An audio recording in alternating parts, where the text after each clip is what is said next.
안녕하세요. 기마킨TV의 기마킨입니다. 첫 영상에서 큰 화면과 높은 해상도로 유명한 UMP시계에 떠오르는 샛별 1X 플레이어를 소개한 적이 있었는데요.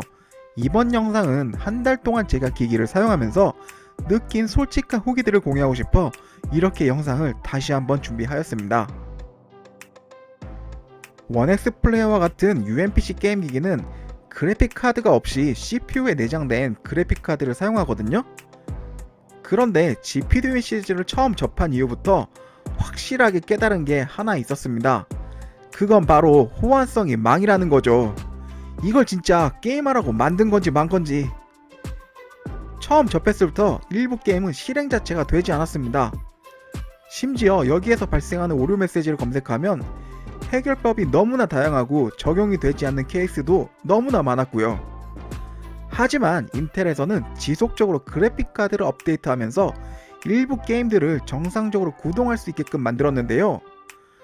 이게 또 신규로 게임들은 잘 되는데 일부 과거의 게임들이 실행이 되지 않는 겁니다. 이러면 진짜 열이 받아요 안 받아요? 하지만 1X 플레이에 내장된 인텔 그래픽은 그래도 신형이니까 괜찮을 거라고 예상을 했었죠. 그런데 역시 일부 게임들이 여전히 하는 중간에 멈추거나 튕기는 일이 반복되었습니다.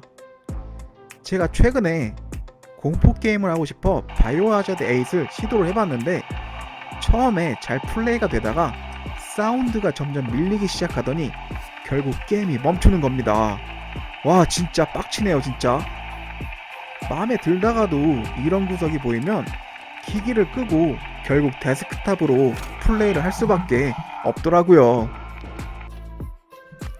솔직하게 말씀드릴게요. 저는 인텔의 호환성에 크게 기대를 하지 않는 유저였습니다. 그래서 앞서 영상에서 소개드린 것처럼 eGPU를 미리 준비했었죠. 거기에 그래픽카드도 좀 투자를 한 덕분에 2K 해상도에서도 충분히 구동 가능한 세팅까지 마련을 해놨습니다. 이건 좀 자랑이죠. 그래서 1X 플레이어로 게임 구동이 되지 않을 때마다 치트키처럼 eGPU에 연결해서 게임을 하면 이게 진짜 뭔가요? 실행하면서 ทิ้기거나 끊김과 관련된 이슈가 있던 게임들이 이슈가 한결같이 사라지게 되더라고요.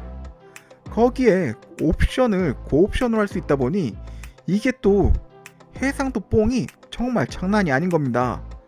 그래서 전 항상 그렇게 생각합니다. 1X 플레이어에서는 제 기준에서는 집에서 eGPU가 있는 사용자에게 정말 최적화된 기기가 아닐까라고. 선이 짧아서 불편하더라고요? 또는 선이 거추장스럽더라고요?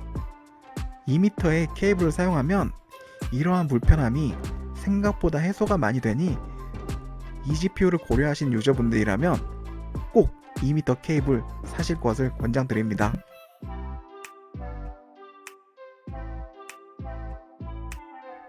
1X 플레이어를 eGPU를 사용한 상태이거나 또는 기기 자체로 성능이 조금은 낮은 게임들을 2K 해상도로 설정해서 플레이에 문제가 없는 게임들의 경우에는 게임 캐릭터의 세밀함이나 배경이 정말 부드럽고 깔끔해 보여서 게임하는 맛을 정말 많이 느끼게 해주는데요. 제 기준에서 게임을 선택하는 것은 스토리도 굉장히 중요하지만 그래픽이거든요.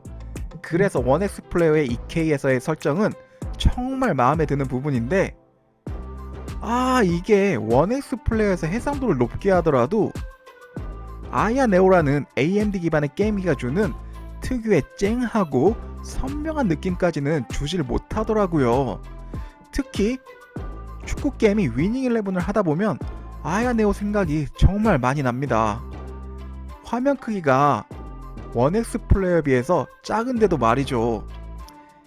인텔 역시 선명도를 조정할 수 있는 옵션이 있지만 AMD와 기술 차이 때문인지 또는 액정 때문인지 몰라도 제 기준에서 보기에는 아야 네오의 화면이 조금 더 마음에 들었습니다. 이번 리뷰는 1X 플레이어에 대한 아쉬운 점을 자주 이야기하게 돼서 좀 비판론자 같은 느낌이 보이는데요. 저 진짜 1X 플레이어 엄청 좋아합니다. 하지만 이렇게 좀 비판을 하는 김에 무게에 대한 섭섭한 번도 꼭 이야기를 하고 싶었습니다. 제 경우에 집에서 사용할 목적으로 구매한 게임기다 보니까 책상에서 하거나 침대에서 구르면서 사용을 했었는데요. 그러다 보니 800g 이상의 무게에 대한 감각이 좀 없었습니다. 그래서 내부에서만 사용하기는 좀 아쉬워서 외부에서 사용 시도를 해봤는데요. 그런데 이게 화면이 막 크다 보니까 지하철에서 꺼내서 플레이하기에는 이게 좀 안 되더라고요. 그래서 카페로 가서 다시 플레이를 도전하였습니다. 근데 역시 사람들 시선이 느껴지니까 또 플레이하기는 좀 그랬었는데, 하지만 한번 해보니까 또 되더라고요. 그런데 문제는 제가 간 카페가 책상 높이가 높지 않은 곳이다 보니까 책상이 길에서 플레이하기는 좀 어려워서 실제로 플레이를 들고 해보니까 좀 부담이 되더라고요. 이걸 좀 자세히 표현하자면 조작이 적은 슈퍼로봇 대전과 같은 게임들을 하기에는 자세를 고정해서 할 수 있다 보니까 장시간 플레이를 하더라도 좀 할만한데, 여러 조작이 필요한, 그리고 가끔 가다가 몸이 들썩이는 액션 RPG나 리듬 게임의 경우에는 이게 몸을 계속해서 움직이다 보니까 장시간 플레이하기에는 개인적으로는 좀 많이 힘들었습니다. 참 웃긴 게 스위치를 갑자기 플레이를 하잖아요? 와, 이렇게 가벼운 기가 없어요. 이게 좀 생각보다 무겁습니다. 일반적으로 이 상태로 고정해서 게임을 하면 생각보다 괜찮은데, 방금 전 음악 게임 같은 경우에는 생각보다 좀 팔목도 그렇고 손목도 그렇고 부담이 좀 갑니다. 그래서 개인적으로 고정해서 하는 게임 같은 경우에는 생각보다 괜찮지만, 손으로 이것저것 클릭을 많이 해야 되는 액션 게임이나 또는 음악 게임의 경우에는 이게 파지하기가 좀 애매해서 고정이 가능한 장소가 아닌 이상에는 좀 힘들 거라고 생각합니다. 키보드가 없는 윈도우 UMPC 게임기 특성상 윈도우 기능을 사용하기 위해 일부 물리키가 필요한데요. 이 키 구성에 대한 아쉬움이 좀 있습니다. 물리적인 키보드와 일체형이 아니다 보니까 만일 키보드가 있지 않을 경우에는 바탕화면으로 진입 가능한 1X 플레이어의 키를 사용해야 되는데요. 그런데 이게 문제점이 바탕화면을 가게 해주는 키가 일부 게임에서는 이미 게임 내에 키로 매핑이 되어 있어서 바탕화면을 키를 누르더라도 진입할 수가 없는 겁니다. 와, 이거 제가 겪은 이슈 중에 뭐가 있었냐면요. 바이오하자드 8을 플레이를 하는데 에러가 나서 바탕화면으로 진입을 해야 되는데 제가 키보드를 챙기질 않았습니다. 그런데 이 키가 이미 게임 내 매핑이 되어 있다 보니까 버튼을 누르더라도 바탕화면에 진입이 되질 않는 겁니다. 이게 무슨 의미냐면요. 게임을 하다 만약 에러가 나면 기기를 멈추지 않는 이상에는 게임을 종료할 방법이 없는 겁니다. 와, 진짜 이거 몇 번 겪어보니까 게임이 던져버리고 싶더라고요. 키 구성에 대한 아쉬움도 있는 반면에 제가 가장 애용하는 키가 하나 있는데요. 바로 그 키는 터보 키입니다. 노멀 모드에서 전력을 20W까지 사용하다가 고성능 게임을 할 때 터보 버튼을 누르면 28W까지 진입이 가능한데, 이게 무슨 의미냐면 게임을 하다가 좀 느린 것 같잖아요? 그럴 때 터보 버튼 한 번을 누르면 느림이 완화된다는 거죠. 물론 고사양의 게임의 경우에는 조금은 미비한 변화를 가지겠지만 이게 상당히 편하거든요. 소프트웨어로 UMPC 유저들이 굉장히 많이 사용하는 툴이 있는데, 개인적으로는 물리키로 고성능 모드가 바로 진입이 간다는 건 정말 편리하고 매력적이라고 생각해서 UMPC를 만드는 업체라면 향후에는 이 키는 기본적으로 가져가야 되지 않나라고 생각될 만큼 너무 매력적이고 좋은 키라고 생각합니다. 여러분은 게임기에서 가장 중요한 게 뭐라고 생각하시나요? 성능만큼이나 중요한 게 게임패드의 조작감인데요.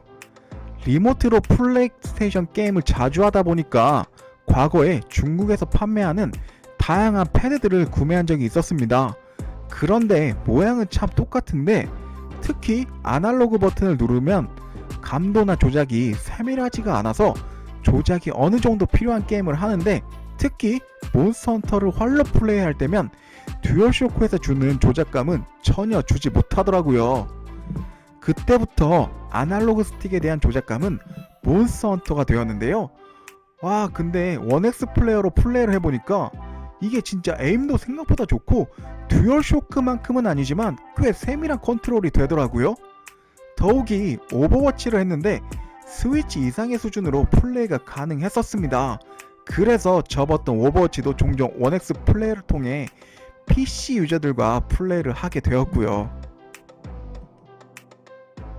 무게나 호환성에 대한 아쉬움을 많이 남긴 리뷰였는데요. 그럼에도 불구하고 eGPU를 연결해서 2K 해상도를 즐길 수 있다는 점은 정말 바랬던 부분을 쏙 담은 기기라서 여전히 마음에 들고요. 집에서 쉬는 동안에 가볍게 꺼내서 사용하기에 딱 좋은 스타일의 게임기라고 생각합니다.